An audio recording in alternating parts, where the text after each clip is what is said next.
first question is from Michael, who would like to know about time management techniques. Yeah, hi, you Kai. What I'd like to know is, I know, for example, on the 10,000 hours of play, you had indicated that you were a little behind on that, but you do a lot, including this live coaching session. So I've been having some struggles myself in just trying to get all of the things that I have identified that I want to do done. And I was just wondering if you use some time management techniques and if they have been informed by or energized by Octalysis. Yeah, I think there's usually two parts of time, and I think Cole himself, asked similar questions before, and you came in here just to see that question revisited. So, and Michael, I'm not sure if you're part of we'll see soon, I guess. You're very consistently part of most of these live coaching sessions. So I don't know how much I'm repeating myself, but it is true. Like I think, I write that in my emails too, that I myself actually don't have a lot of discipline. I kind of, it's hard for me to be really structured and get a lot of things done. So when I was a student, I was really struggling with that, which is why I was forced to kind of figure out ways for me to actually get things done, create a gamified system around me. So I'm actually driven to do it. Like I keep saying, you don't need discipline to play your favorite game, right? You need discipline to stop playing your favorite game. And then sometimes when things become a habit, then you don't need motivation to do it, right? You don't need motivation to do a habit. You actually need motivation to stop doing a habit. So sometimes just building that in. But I really think when you start treating most things like a game, then it's just like, hey, I want to jump in and doing that. Now, I think it depends on what's the struggle with time management, because there's two parts. Like one is just like, hey, I'm not motivated enough to do things. The second is I literally just don't have enough time. And how do we, like I have 10 hours, but I have 40 hours of things I need to get done. So what do I do? So it's more like a practical thing. And it depends on where you're at on that. So do you want to clarify which one you're more like exploring? Yeah, it's really more on the latter. So like I had been saying before, I'm in the process of trying to transition from the corporate world to starting my own coaching practice. But I still have all of my corporate work that I need to get done. And then I have all of these other things related to coaching that I need to get done, but I just don't seem to have enough time to do everything. And I thought maybe it was a matter of prioritizing, but there are some things that are, I mean, like with the 7 habits classification, there are some things that are urgent that may not be necessarily that important long term, but they have to be done, and they seem to take up all of my time, and I don't get to the non-urgent important things. Okay. Yeah. By the way, because Michael is a coach himself, he's very good at asking good questions and being coached in a sense, right? So you'll see whenever he's here, he does take advantage of our live coaching sessions a lot and ask good questions that will be helpful. So, and I recommend, I think you don't need to be a coach to be able to do that. So I recommend a lot of people, be structured. Say, hey, what are things that if Yuka has a good answer on, could I really change how I do things?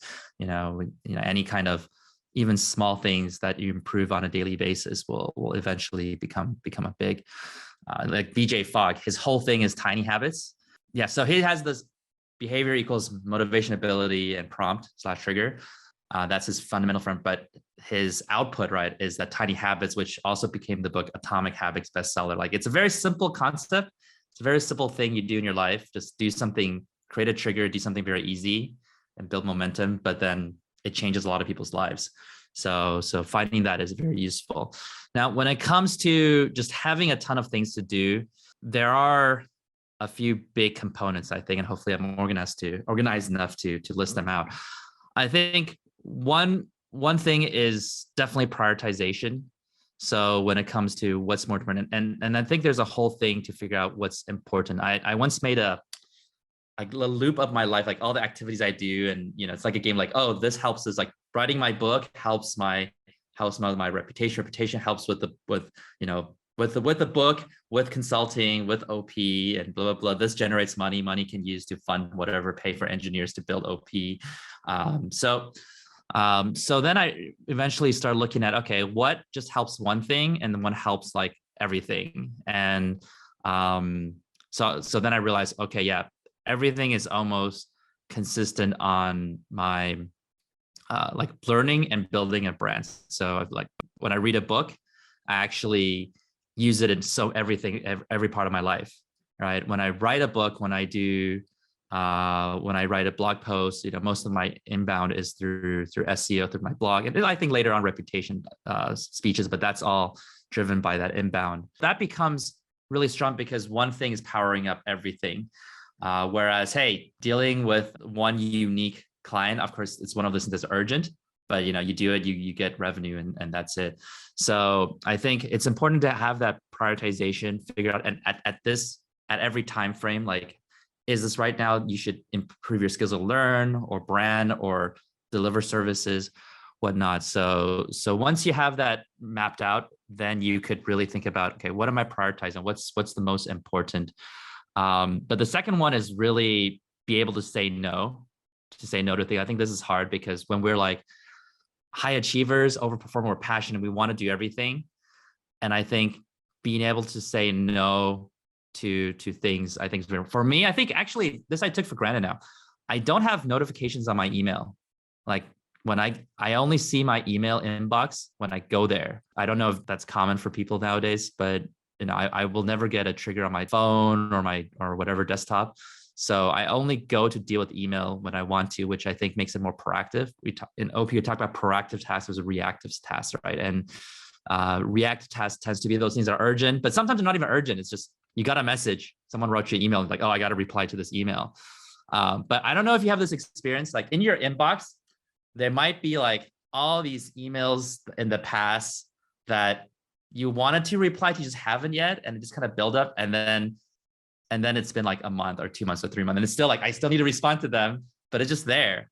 Right. And then you just realize, I guess I didn't respond to them in 3 months and it doesn't really matter. Like if I don't respond ever, I think it's the same.